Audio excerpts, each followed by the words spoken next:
Bon, il y a eu des moments très difficiles dans le Mamad où on tombait plein de missiles sur nous, où je me suis dit, voilà, là, je vais faire schéma Israël. Hein. C'est vrai que c'est une aide vraiment essentielle et c'est important que ça reste. C'est peut-être une goutte d'eau pour vous, mais ça va aider quelqu'un de façon très significative. Moi, je l'ai pris comme un baume au cœur, vraiment. Dans un moment pas cool.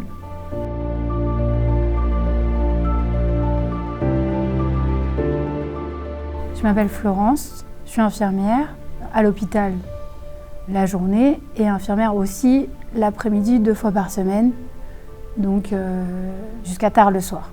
À quel moment ta situation s'est dégradée financièrement? Quand on est un infirmière à l'hôpital, c'est une obligation d'avoir un toit académique et donc de partir dans les 2 ans qui suivent l'embauche, de partir en cours de spécialisation, quel qu'il soit, pour n'avoir du coup dans l'hôpital que des infirmières spécialisées.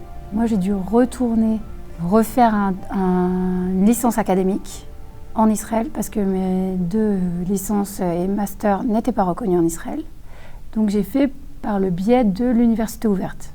Moi ça a commencé à être très dur à partir du moment où j'ai dû finir cette licence. Donc au bout de 4 ans, j'ai dû finir cette licence et donner un push pour vraiment la finir parce qu'en fait le ministère de la Santé m'a donné un ultimatum. Avant telle date, il faut que tu aies fini ta licence, sinon tu as fait ça pour rien. J'ai dû travailler à 75% de mon temps et descendre aussi à plus de 2 fois par semaine, mais 1 fois par semaine pour l'employeur privé, de façon à me libérer du temps pour finir tout ce qu'on a besoin pour une licence, c'est-à-dire 2 mémoires, envoyer 2 mémoires, les faire, les écrire et continuer à finir et financer tous les cours. Ça m'a fait un manque à gagner de entre 2000 et 3000 shekels sur mon emploi du temps normal et entre 1000 et 2000 shekels sur les opérations privées. Parce que ça dépend du nombre d'opérations, tout ça qu'on fait. C'est variant, c'est variable. C'est pas tous les mois pareil. Un manque à gagner énorme. Ouais, énorme. Surtout quand on est seul et qu'on a une petite fille. En plus de ça, pendant la guerre, je n'avais dans mon hôpital de possibilité de mettre ma fille que le matin. J'avais personne pour l'après-midi, donc j'ai plus pu faire le 2e boulot. Donc c'est pareil, encore moins 2000 shekels. C'est très très dur. Je me suis retrouvée à demander des sous à un peu tout le monde. J'ai ouvert tous mes keren et shtalmout. J'ai pris des prêts à la consommation. J'ai demandé à mes parents des prêts. Chaque fois c'était 10 000, 3 000. Là, j'ai pas trouvé ça. Là, j'ai très dur. Une situation très difficile. Et c'est vrai que, bon, pour remonter la pente, c'est pas facile, hein, parce qu'après ça, il y a autre chose, il y a la guerre, il y a ceci, il y a cela, donc c'est très difficile pour remonter la pente, quoi. À quel moment tu t'es décidée à taper à la porte de Qualita? En 2024, quand vraiment je suis redescendue très très bas au niveau du salaire. Là, ouais, je me suis dit, bon, Katie Pardo m'en a parlé, l'équipe m'en a parlé, et je me suis dit, bon, je vais demander, je vais faire un dossier, on va voir. Et en effet, c'est passé. Et là, cette année, pour finir la licence, que j'ai fini en août, là aussi, c'est pareil, mon dossier est passé. Bon, Hachem, parce que ça m'a bien aidé. Ben déjà, en fait, on a une personne qui est dédiée. Donc, ça veut dire qu'on sait vers qui se tourner. Ensuite, on a une aide financière qui est de 1500 shekels. C'est des coupons pour Rami Lévy. Enfin, moi, je l'utilise que pour Rami Lévy. Je ne sais pas si ça marche ailleurs. Et du coup, ça laisse tout ce qui est pour le mois. C'est pas par mois, c'est tous les 3 mois. Mais ça laisse au moins un mois et demi où on n'a pas à s'occuper de ce qu'on doit acheter à manger. Quand on a un enfant, c'est déjà quelque chose qui part, quoi. C'est une grande... Moi, je peux ne pas manger, mais elle, c'est compliqué, quoi. Donc voilà, ça déjà, ça me laissait... Je me disais, bon, la bouffe, c'est bon.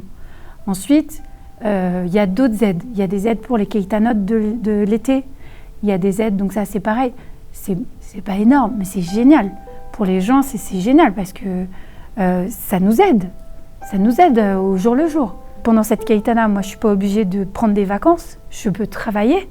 Elle, je la mets en keitana. J'ai une aide de qualité sur cette keitana privée. Sachant que de base, il n'y a rien. Il n'y a aucune misguérette pour elle, quoi. Donc, bien sûr, c'est énorme. Ensuite, il y a plein d'aides. Il y a aussi il me semble que via Tzedaka, j'ai eu aussi des tipulim psychologues. Ouais, j'ai eu ça aussi. C'est extrêmement aidant. Donc moi, j'habite dans un endroit qui a été particulièrement touché par la guerre, où on a eu d'énormes menaces, beaucoup d'alertes et des missiles qui ont fait exploser une tour, des tours. Et mon hôpital est juste à côté de cet endroit. Et ma fille était dans l'hôpital. Parce que j'avais une misguérette pour elle en Shmartafia, là-bas, dans un makom Mougan. Parce que tous les GAN étaient fermés. Et comme je suis Ovedet Rionite, j'étais obligée d'avoir ça, sinon je ne pouvais pas aller travailler. Et donc on a eu pas mal d'alertes pendant les trajets, pas mal d'alertes où il faut tout lâcher et aller trouver un endroit, quel qu'il soit, pour se protéger.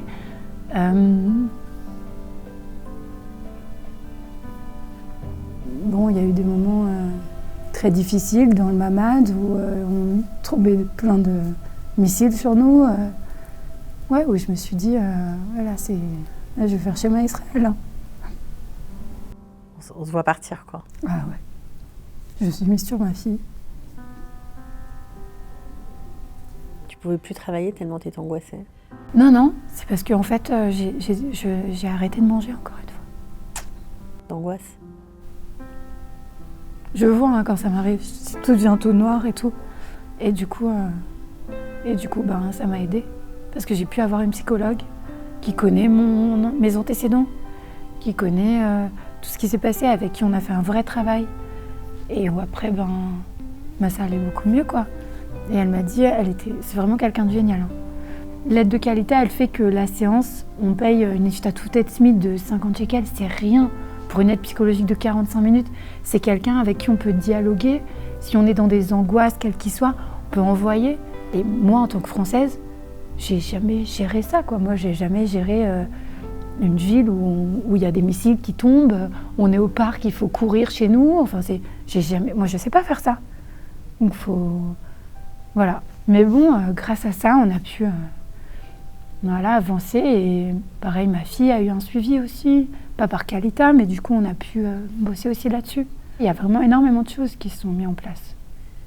Je suppose qu'il y a vraiment énormément de familles qui ont beaucoup plus de problèmes que moi, mais c'est vrai que c'est une aide vraiment essentielle et c'est important que ça reste. C'est peut-être une goutte d'eau pour vous, mais ça va aider quelqu'un de façon très significative. Moi, je l'ai pris comme un baume au cœur, vraiment. Dans un moment pas cool. Pourquoi tu as accepté de témoigner? Parce que c'est important en fait. On donne, mais on voit pas ce que ça fait aux gens. En France, moi j'étais honteuse de tout. Faut pas demander, beaucoup d'ego, tout ça. Faut pas demander à ses parents, faut s'en sortir tout seul. C'est une situation que j'ai voulu gérer. Là, franchement, il y a des choses, c'est pas possible. Moi, je peux pas savoir à l'avance qu'il va y avoir une guerre, quoi. Je peux pas savoir à l'avance qu'on va me demander de refaire un toit. Il y a des choses impossibles à savoir. Il y a des choses qui t'arrivent en Israël parce que tu as changé ta situation. Tu veux vivre en Israël et tu veux continuer à vivre en Israël. Et ça m'a aidée à continuer. Peut-être que si j'avais pas eu ça, j'aurais jeté l'éponge, puis on m'aurait virée, ou je sais pas, tu vois, tu peux pas savoir. Ça m'a aidée à rester ici.